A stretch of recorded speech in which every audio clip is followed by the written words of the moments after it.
এই মুহূর্তে দর্শক বন্ধুগণ আপনারা দেখছেন টিভি সকাল ইউটিউব চ্যানেল। এবার বসিরহাট লোকসভার উপনির্বাচনের কথা আমরা উল্লেখ করে তুলে ধরছি। বিজেপির প্রার্থী কি রেখাপাত্র হবে না মাহফুজা খাতুন, এটা নিয়ে রাজনৈতিক মহলে তোড়জোড়। কিন্তু বিধানসভার বিরোধী দলনেতা শুভেন্দু অধিকারী এবার তারা কিন্তু রাজনৈতিক মহলে যে চর্চা, শাসক দল তৃণমূলকে তীব্র কটাক্ষ করেছেন এবং সন্দেশখালীর যিনি ভূমিপুত্রই বলা যেতে পারে যে মানুষের রায়, সেটা কিন্তু বিজেপির কার্যকর্তা বা মণ্ডল নেতারা কতটা স্পষ্ট হতে পারে, সেই সন্দেশখালীর ঘটনাগুলো নিয়ে রেখাপাত্রর কতটা ফ্যাক্টর হতে পারে। রেখাপাত্র আগামী দিন যদি উপনির্বাচনে বিজেপির প্রার্থী হয় তাহলে সম্ভাব্য তার কি জয় কতটা স্পষ্ট হবে। কিন্তু সাধারণ আমরা জানতে পারি উপনির্বাচন মানে তৃণমূলের জয় হয় স্বাভাবিকভাবে।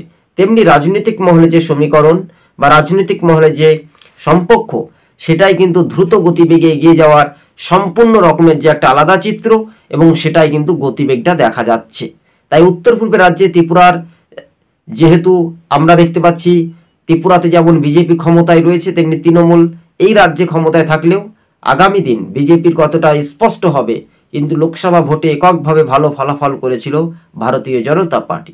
তাই এবার যদি আমরা দেখি ত্রিপুরার পর যদি বাংলার পর উড়িষ্যা, বিহার, এইসব রাজ্যগুলি বিজেপির একটা টার্গেট।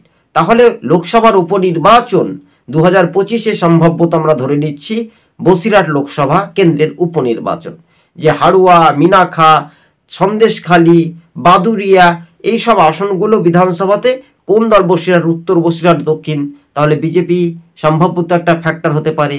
রেখাপাত্র সেই রকম একটা প্রভাব বিস্তারিতভাবে আপনাদের সঙ্গে সেটা কতটা কার্যত হবে সেটাই রাজনৈতিক মহলে অনেকটাই জল্পনা তুঙ্গে। আজ এই পর্যন্ত টিভি সকাল ইউটিউব চ্যানেল। ভালো লাগলে সাবস্ক্রাইব করে সঙ্গে থাকবেন। ধন্যবাদ।